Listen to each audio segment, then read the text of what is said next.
esses próximos 55 minutos, que você tenha toda a sua atenção, toda a sua mente, suas emoções, seus sentimentos voltado para a palavra do Senhor.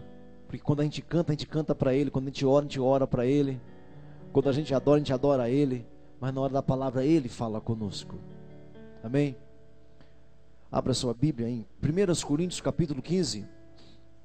1 Coríntios capítulo 15.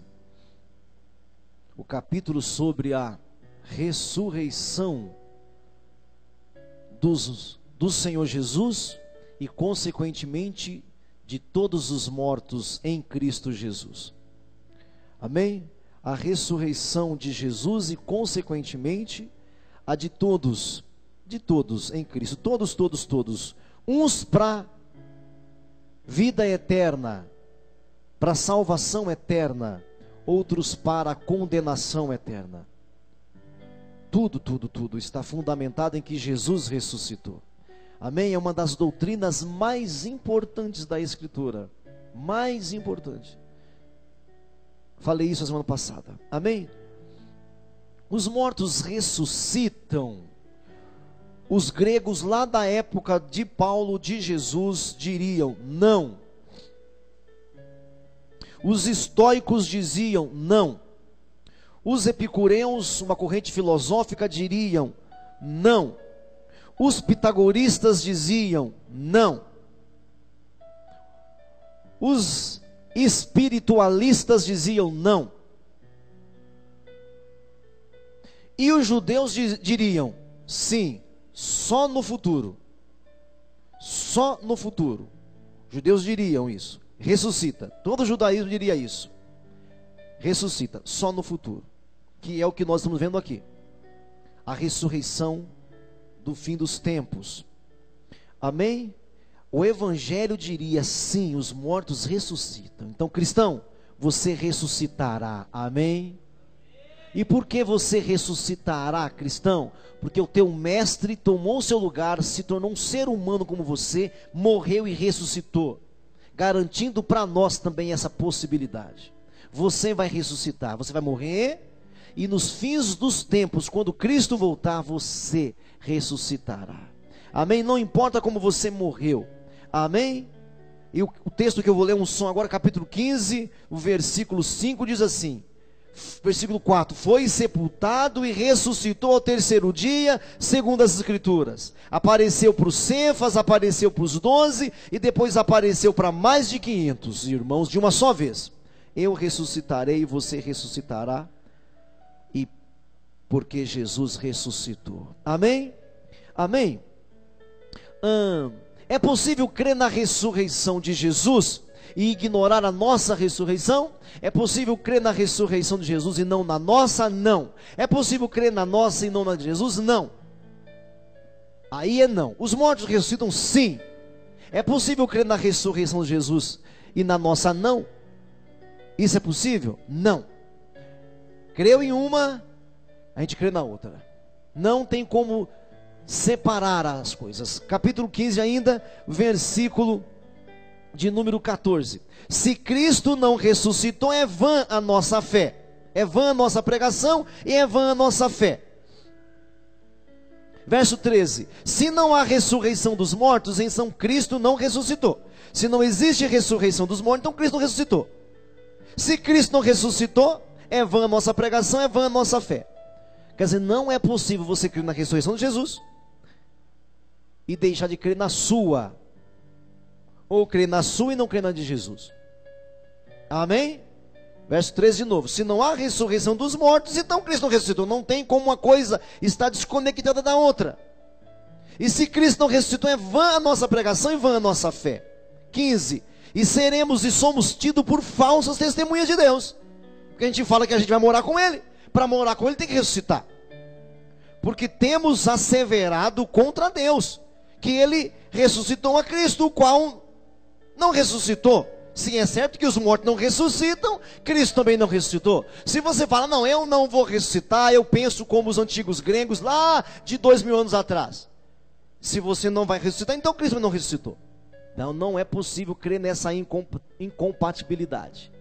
Amém, irmãos? Tá bom assim? Como ressuscitam os mortos? Estou só revisando o que nós já vimos, para ser rapidinho. Como ressuscitam os mortos? E aí, para a gente aprender isso, para a gente aprender estas verdades, o apóstolo Paulo, ele vai nos dar algumas metáforas, algumas ilustrações, ele vai nos contar algumas histórias, para que você e eu entendamos. Como ressuscitam os mortos? Como é que a gente volta depois? Diga, eu vou ressuscitar. Diga mais forte, eu vou ressuscitar.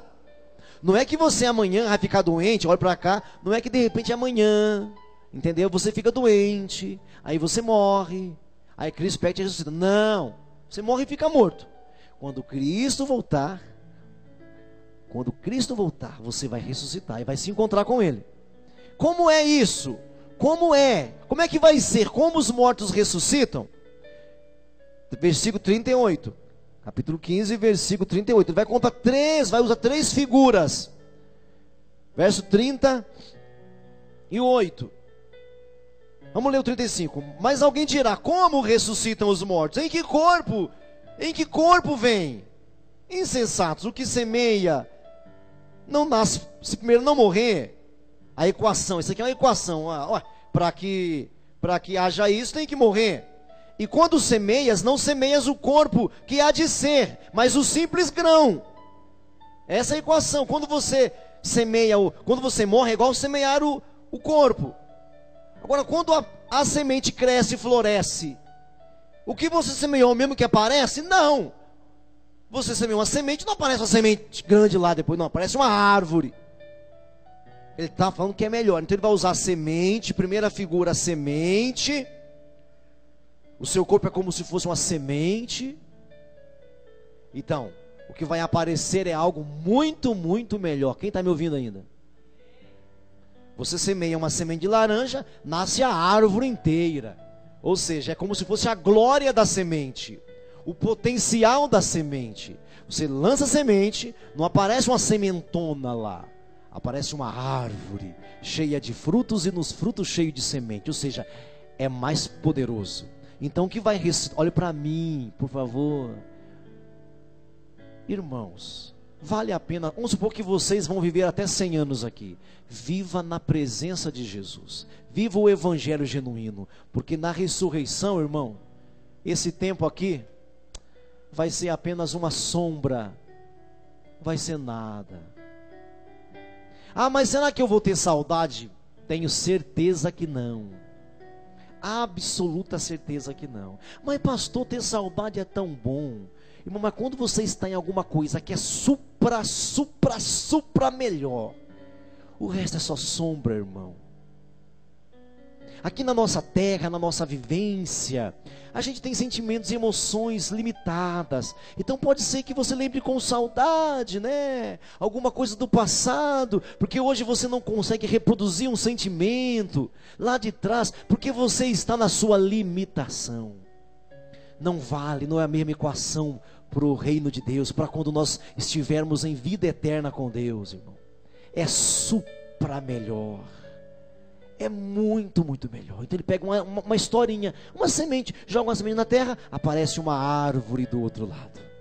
Amém? Primeira figura é a da semente. Ou seja, ele quer mostrar poder, capacidade, força. É muito, muito, muito melhor. Depois ele usa a figura da carne. No verso 39, a figura da carne. Nem toda a carne é a mesma. Porém, uma é a carne dos homens, outra é a carne dos animais, outra é a carne das aves, outra é a carne do peixe. Carne de cada um. Se o Senhor fez uma carne para a ave, uma carne para o peixe, você sabe que são diferentes. Ou não sabem? Vocês sabem, não sabem? Entendeu? Entre carne de frango e carne de boi. Levanta a mão quem prefere a de boi. Agora levanta a mão quem prefere a de frango. Então tem diferença, porque senão não havia um público diferente. Entre o peixe e o boi, quem prefere a de peixe, levanta a mão. Poxa, vocês são peixeiro mesmo, hein? Quem prefere a de boi? Está vendo as diferenças? a diferença entre a carne. Qual é a lição do apóstolo Paulo aqui? Ele está falando assim, olha, se Deus faz carne diferente aqui, em que carne nós viremos, né? Ele fará uma carne diferente no futuro, mas será uma carne. Mas pastor, deu tiro de mim, é para dar mesmo, meu irmão, porque os cientistas não conseguem fazer isso. Quem está me ouvindo ainda? Os cientistas não conseguem. Se Deus consegue fazer uma carne para o peixe, uma carne para as aves, uma carne para a vaca e uma carne para as aves, por que Ele não poderia fazer uma carne para os seus filhos? Ele até já fez.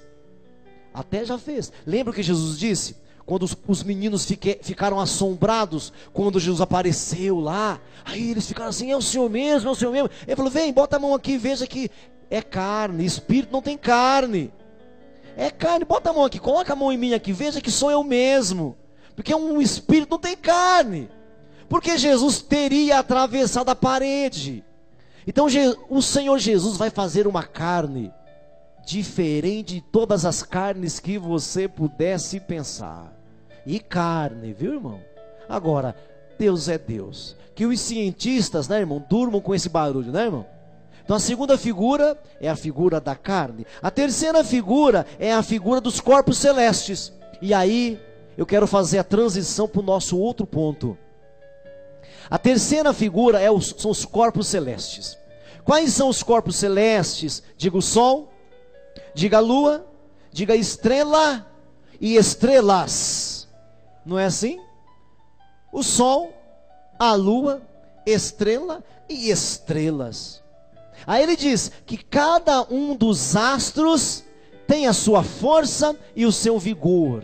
Cada um dos astros. Aí, vamos ver aí o versículo de número 40. Também há corpos celestiais, corpos terrestres. Sem dúvida, uma é a glória dos corpos celestiais, outra é a glória do terrestre. Uma é a glória do sol, outra é a glória da lua, outra é a glória das estrelas. Porque até entre estrela e estrela há diferença de glória. Pois assim também é a ressurreição dos mortos. Semeia o corpo na corrupção, ressuscita na incorrupção. Semeia-se em desonra, ressuscita-se em glória. Semeia-se em fraqueza, ressuscita em poder. Semeia-se corpo natural, ressuscita corpo espiritual. E se há corpo natural, também há corpo espiritual. Porque assim está escrito: o primeiro homem Adão foi feito alma vivente, o último Adão, porém, espírito vivificante. Aqui diz respeito aos galardões. Essa diferença entre um ressurreto e um outro irmão ressurreto diz respeito às nossas obras aqui na terra. Diga, eu não preciso fazer nada para ser salvo. Você pode dizer isso mais alto: eu não preciso fazer nada para ser salvo. Mais uma vez salvo, há diferenças entre salvo e salvo. Amém. O Senhor Jesus chega a dizer assim, ó: até aquele que deu um copo de água fresca para um dos meus pequeninos, pequeninos para Deus não são os crentes, são as pessoas fragilizadas. Entenderam?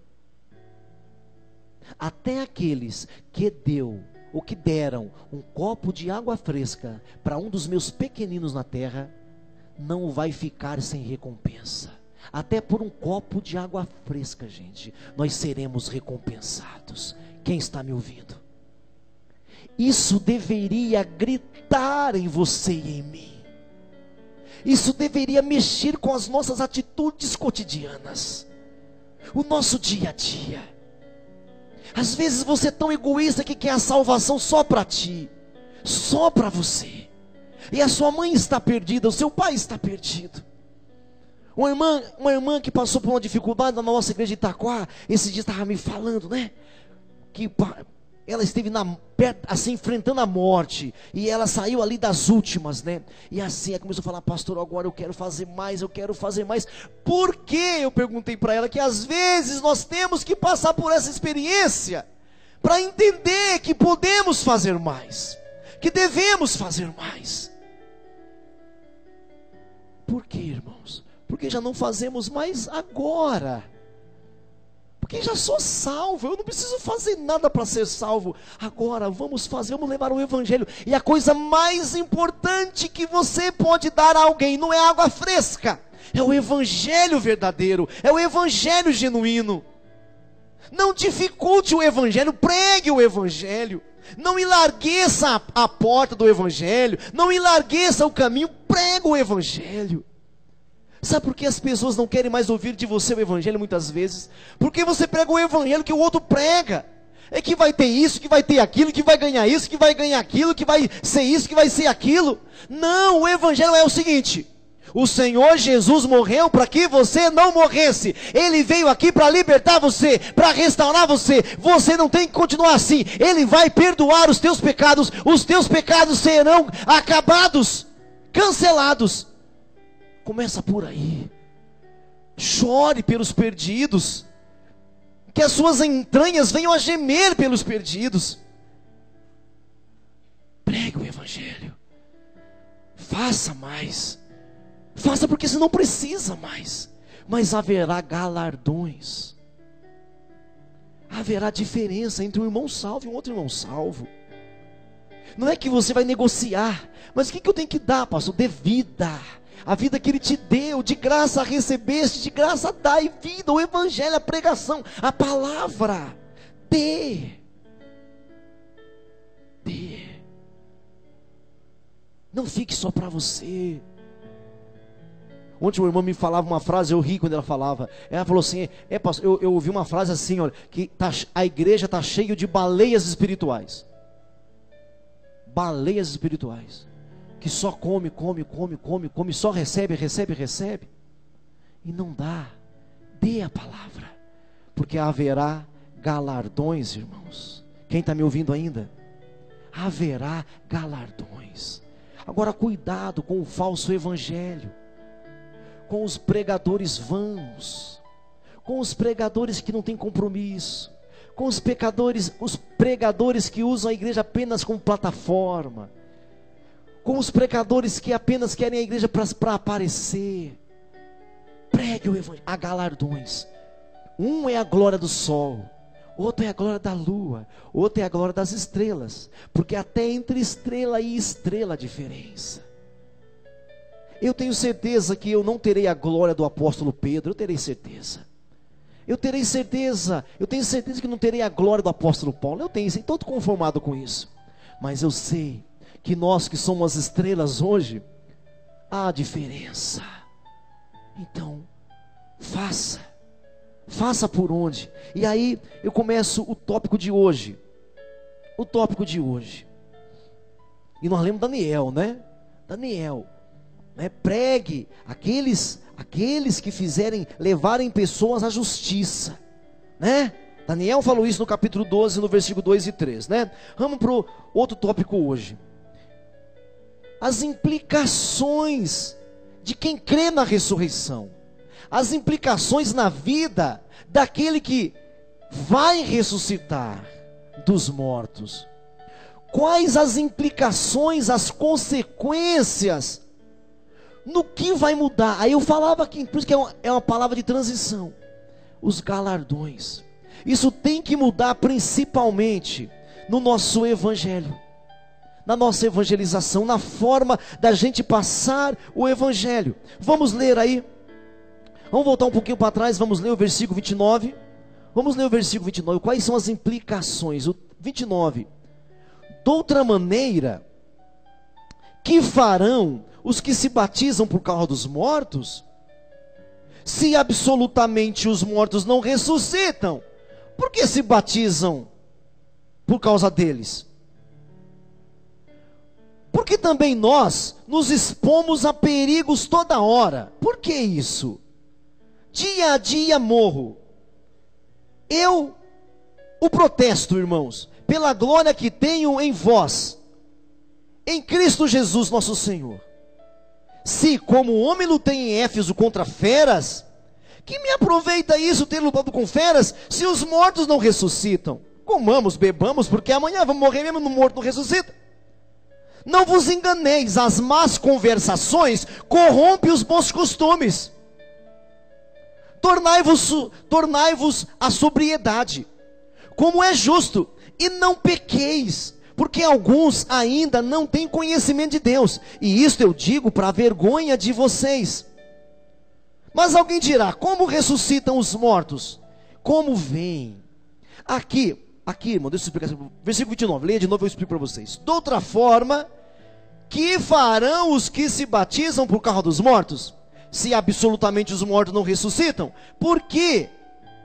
Por que se batizam por causa deles? O que é isso, pastor, que o Paulo está falando aí?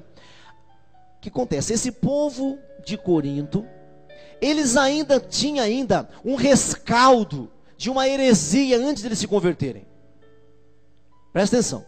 Havia um rescaldo ainda, sabe assim, um chorinho de uma antiga heresia que eles praticavam. Eles na impiedade deles. E agora, dentro da igreja cristã, eles estão começando a fazer, mas eles não creem em ressurreição, esse povo aqui. Eles não acreditam. Por isso que o Paulo escreve isso, ó, se Cristo não ressuscitou, ninguém ressuscita. Então aqui há um rescaldo, um chorinho de uma heresia. Qual é a heresia? Que se alguém na sua família morresse na maldade, você poderia se batizar por ele.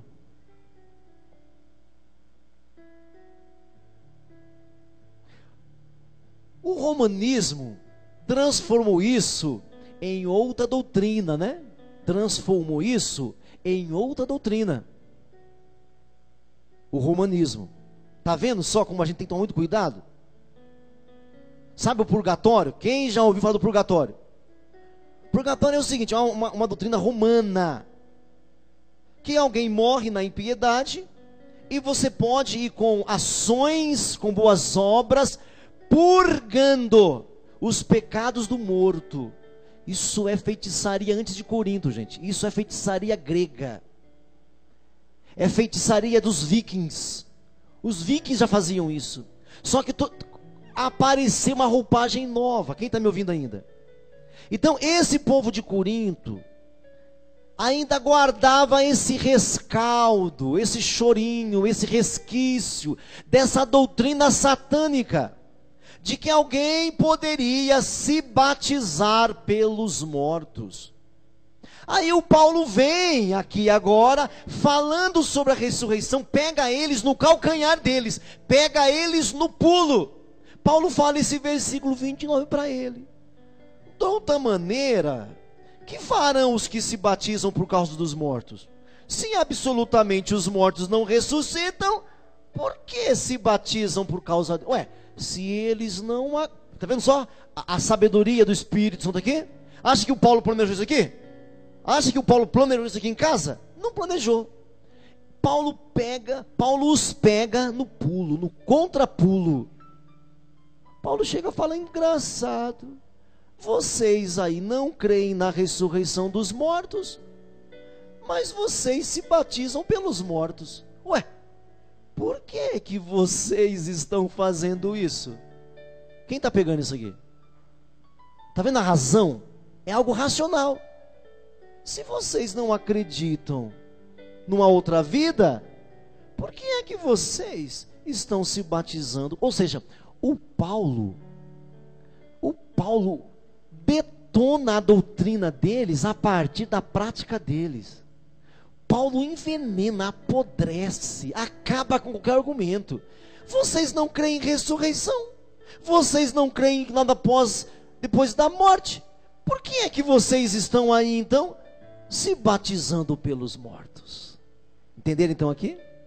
Amém? E aí Paulo então começa a trazer o quê?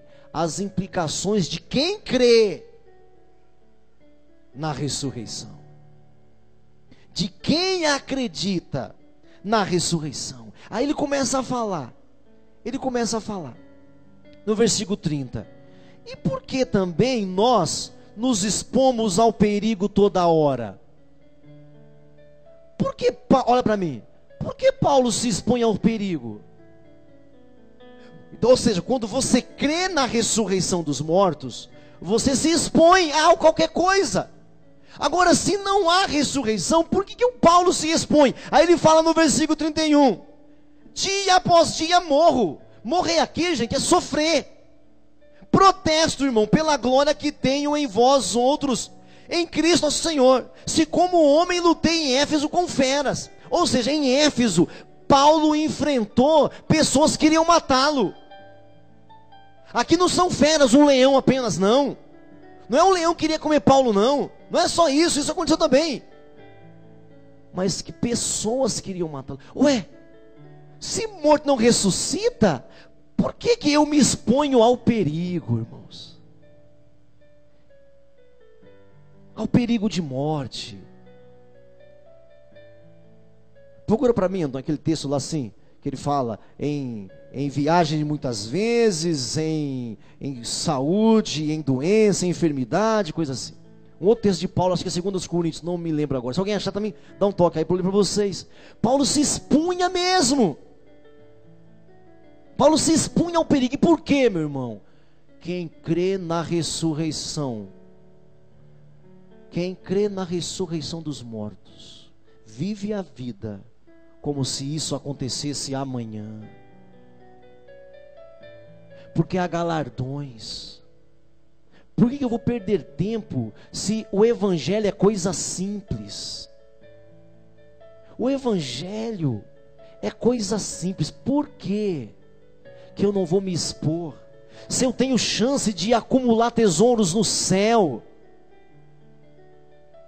por que eu não vou pregar? Se eu creio na ressurreição para amanhã,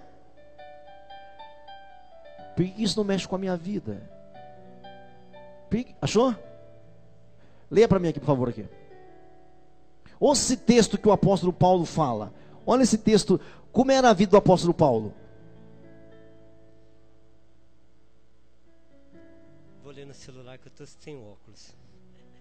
Em viagens muitas vezes, em perigos de rios, em perigos de salteadores, em perigo dos da minha nação, em perigo dos gentios, em perigos da cidade, em perigos no deserto, em perigos no mar, em perigo entre os falsos irmãos, em trabalhos e fadigas, em vigílias muitas vezes, em fome e sede, em jejum muitas vezes, em frio e nudez.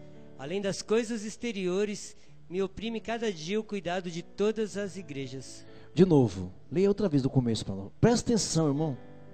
Essa é a vida desse homem. Em viagens muitas vezes, em perigos de rios, em perigos de salteadores, em perigo dos da minha nação, em perigo dos gentios, em perigos na cidade, em perigos no deserto, em perigos no mar, em perigos entre os falsos irmãos, em trabalhos e fadiga, em vigílias muitas vezes, em fome e sede, em jejum muitas vezes, em frio e nudez. Além das coisas exteriores, me oprime cada dia o cuidado de todas as igrejas. Amém. Amém, obrigado, pastor. Qual o texto? 2 Coríntios 11, 26. 2 Coríntios 11, 26. Se não há ressurreição dos mortos, por que o apóstolo Paulo vai se expor aos perigos? E por que ele se expõe ao perigo? Porque ele já entendeu, irmãos. Primeiro, ressurreição é algo fatal, é real. Segundo, existe uma recompensa na glória. Amém? Eu ouço um amém ou não? Irmãos, tá vendo só? Aí você fica nessa picuinha, não, se desce, não sei o que. E só o que nós precisamos é pregar o evangelho. Qual é o evangelho? Seguir Jesus, andar com Jesus, querer Jesus. É isso. Não é você falar da metodista, outras istas por aí. Está entendendo? A ressurreição é fatal, é real. Porque ele diz então no versículo 39, porque também nos expomos aos perigos toda hora. E ele está usando de hipérbole aqui, não quer dizer que a gente só sofre no evangelho, não. Mas é assim, é o tempo inteiro falando e fazendo. Você corre de ser envergonhado, as pessoas desfazerem de você, falar que você é um puritano, que você é um fanático. Mas gente, eu vou ressuscitar. O que é essa vida aqui, irmão? Vocês, jovens, aprendam aqui, aprendam uma equaçãozinha que eu fiz aqui. Eu acho que eu fiz, não sei, não vi ninguém fazer. Mas assim, ó, a minha fala é a seguinte, ó: quanto mais tempo você passa nessa terra, mais aumenta a percepção de que o tempo passou rápido. Se você perguntar para uma criança de 7 anos se um ano demora, ela vai falar assim: como demora? O Natal está longe. Ah, o Natal que não chega, papai. Mas se você perguntar para um adulto: e o Natal? Está chegando. Ou seja, quanto mais você vive nessa terra, mais você percebe que é rápido. Se você viver 90 anos, você vai perceber, vai achar que é muito mais rápido, irmão. Está me entendendo, sim ou não? Então paremos de vegetar espiritualmente. Paremos de ser aparência. Paremos com isso.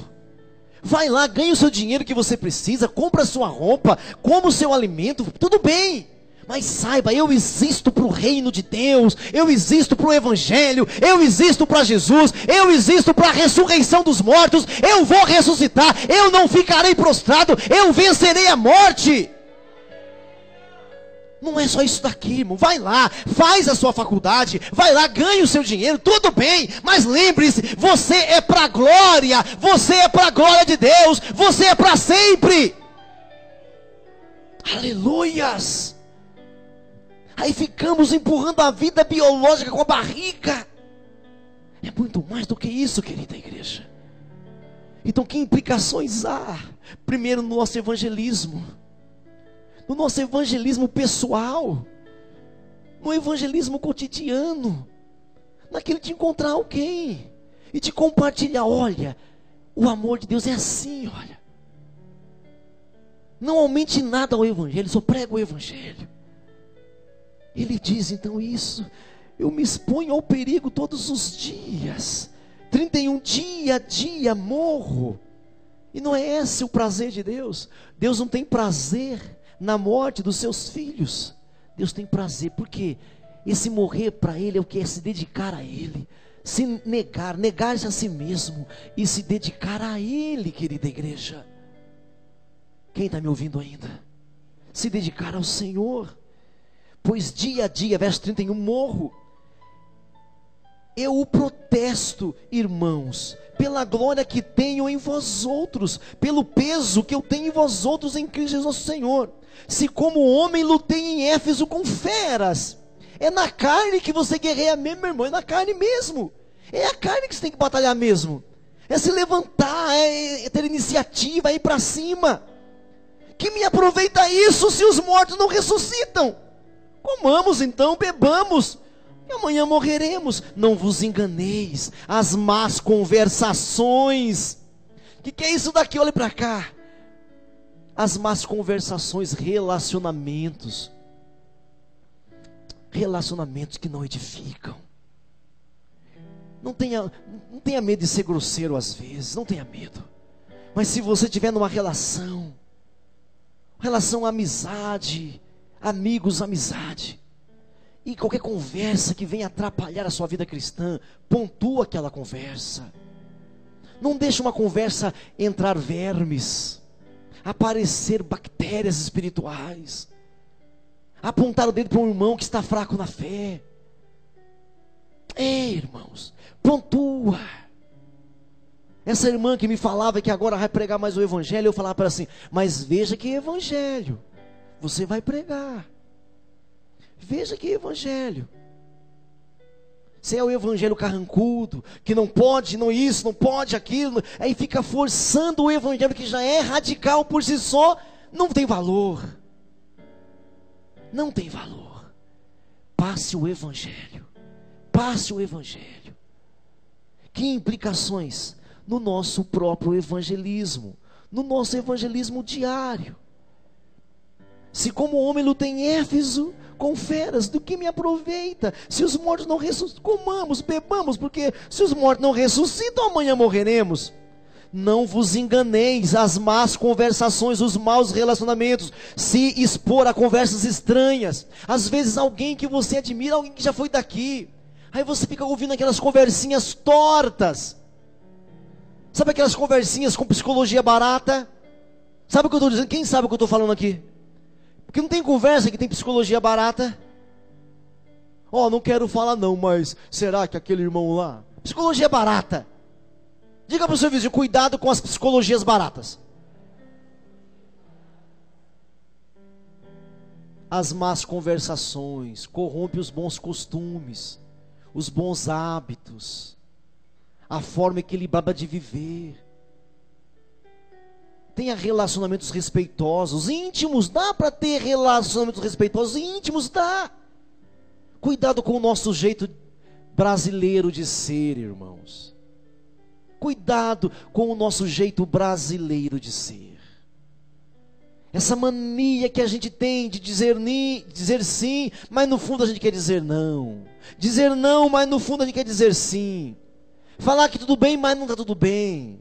É igual aquela história que Jesus contou. Chegou o pai para um filho e disse, vai trabalhar na vinha? O rapaz disse, vou. E não foi. Disse para o outro, vai trabalhar na vinha? Não, mas foi. E aí você pensa que esse segundo é melhor. Não, ele apenas acabou obedecendo. Mas a primeira fala, ele errou. Ele deveria dizer sim e ir. Aí você lê a parábola, aí você pensa que só esse segundo é o bam.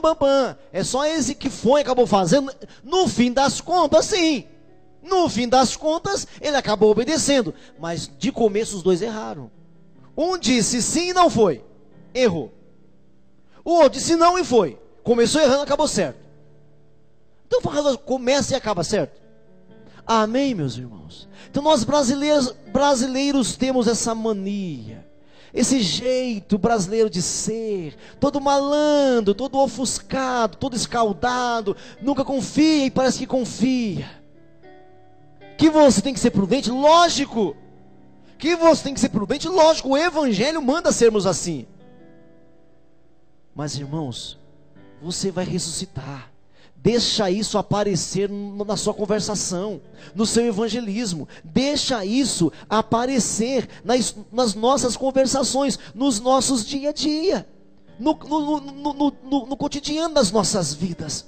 Então, na questão da evangelização, na questão do sofrimento, nós sofremos.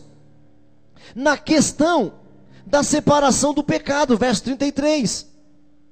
Não vos enganeis, as más conversações corrompem os bons costumes, tornai-vos a sobriedade.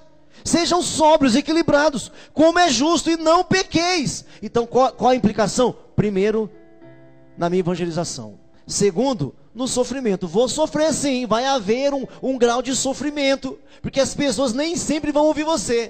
Terceiro, na separação do pecado. Se você crê na ressurreição, se é verdade que você crê na ressurreição, isso tem implicações na nossa vida moral. Você vai fugir das más conversações. Você vai fugir da pecaminosidade. Sim, senhoras e senhores, nós vamos errar. Diga para o seu vizinho, você vai errar, viu? Diga, você vai pecar. Diga, mas a ideia é fugir dela. Amém, irmãos? Então, se você crê na ressurreição, a implicação na nossa vida de santidade. Se você realmente crê, eu vou ressuscitar e estarei para sempre com o Senhor. Eu não sei em que grau, eu não sei em que profundidade, mas eu penso mesmo assim, que os nossos pecados inconfessos interferem nos nossos galardões. Vou repetir, eu não sei em que grau, em que profundidade, mas os nossos pecados, não estou falando na nossa salvação. Aí é uma outra conversa mais profunda ainda. É outra coisa. Em que grau nossos pecados interferem na nosso galardão? Nosso galardão. Tem um texto lá em Apocalipse que fala de pedrinhas que são colocadas na nossa coroa. Pedrinhas de glória que são colocadas na coroa que o Senhor Jesus tem preparado para cada um de nós. Eu não sabia que teremos coroa. Teremos. Não é coroa de rei, porque o rei é um só, mas uma coroa de honra. Nós teremos. E o Apocalipse fala de pedrinhas que são colocadas na nossa coroa. Então eu creio assim, que os nossos pecados interferem nos nossos galardões. Por isso que nós devemos vigiar, irmãos e irmãs. Lembra da carta, a primeira carta do Apocalipse? Tenho contra ti que abandonastes o primeiro amor. Tenho contra ti que abandonastes o primeiro amor. É triste a gente se empenhar para Deus durante algum tempo, se empenhar, se dedicar, e depois começar a ignorar a vida cristã, deixar para lá, e começarmos a perder tudo aquilo que o Senhor nos deu, consequentemente. Então, que implicações há a ressurreição nas nossas vidas? Primeiro, haverá uma implicação no nosso jeito de evangelizar. Na nossa vida de sofrimento, nós teremos tribulações sim, porque vamos ter que dizer não para muita coisa. Vamos ter que falar não para muita coisa. Terceiro, a questão do pecado. A separação do pecado, a vida de santidade. E por fim, nesse tópico eu encerro agora, e por fim, a questão da morte. A morte não tem a última palavra. Quer ver comigo? Eu encerro agora. Versículo de número 49. 49. Versículo 49. A partir do 49, melhor dizendo, né? E assim como trouxeste a imagem do que é terreno, devemos trazer também a imagem do que é celestial. Isto afirma, irmãos. Verso 50 agora. 15:50. Isto afirma, irmãos, que a carne e o sangue não podem herdar o reino de Deus, nem a corrupção herdar a incorrupção. Eis que vos digo um mistério: nem todos dormiremos, mas transformados seremos todos. No momento, num abrir e fechar de olhos. A palavra no original grego aí, atomos. Esse abrir e fechar lá no original é atomos, que quer dizer piscar. Assim, piscar. Num abrir e fechar de olhos, a trombeta soará, os mortos ressuscitarão incorruptíveis e nós seremos transformados, porque é necessário que este corpo corruptível se revista de incorruptibilidade e que o corpo mortal se revista de imortalidade. E quando este corpo corruptível se revestir de incorruptibilidade e o que for mortal se revestir de imortalidade, então se cumprirá a palavra que está escrita. Essa aí, ó. Olha só, verso 55. Tragada foi a morte pela vitória. Onde está, ó morte, a tua vitória? Onde está, ó morte, o teu aguilhão? O aguilhão da morte é o pecado e a força do pecado é a lei. Graças a Deus que nos dá a vitória por intermédio do nosso Senhor Jesus Cristo. Que implicação há na nossa morte, até na hora da morte? Um cristão não pede para a morte. Antes que a morte chegue no corpo, o cristão já venceu a morte. E vamos pisar nela na ressurreição. É isso que ele está falando aqui assim. Vai chegar um dia que você vai cantar isso daqui, olha. Onde está, ó morte, a tua vitória? Onde está, ó morte, o teu aguilhão? O aguilhão da morte é o pecado, a força do pecado é a lei. Mas graças a Deus que nos dá a vitória por intermédio de Jesus Cristo. Tem interferência até na nossa morte. A morte não tem a última palavra. Amém, igreja? Para aqueles que creem na ressurreição, a morte não tem a última palavra. Você tem a última palavra em Cristo Jesus. Amém? Então, quais são as implicações? O seu evangelismo muda se você crê na ressurreição e vive como se fosse ressuscitar. Amém, queridos irmãos? O sofrimento, você entende algumas coisas de sofrimento, sem problema. Você se separa do pecado. E quarto, a morte não tem a última palavra na sua vida. Você não vive como um morto, você vive como um ressurreto. Amém? Você não vive como um morto, você vive como um ressurreto. Você vai ressuscitar, meu irmão. Você vai ressuscitar, minha irmã. Jesus te garante isso porque Ele ressuscitou dos mortos. Amém? Curva sua cabeça, fecha os seus olhos agora, em nome de Jesus. Curva sua cabeça nesse momento, em nome do Senhor Jesus. Aleluias. Glória a Deus. Fecha os seus olhos. Curva a sua fronte, abra o seu coração, se renda agora, feche os seus olhos, levanta a sua voz, não saia do seu lugar, por gentileza, não saia da sua cadeira agora, feche os seus olhos e seja ministrado agora com cura, com libertação, com restauração, com perdão de pecado, em nome de Jesus, levanta a sua voz e ore ao Senhor nesse momento, em nome de Jesus.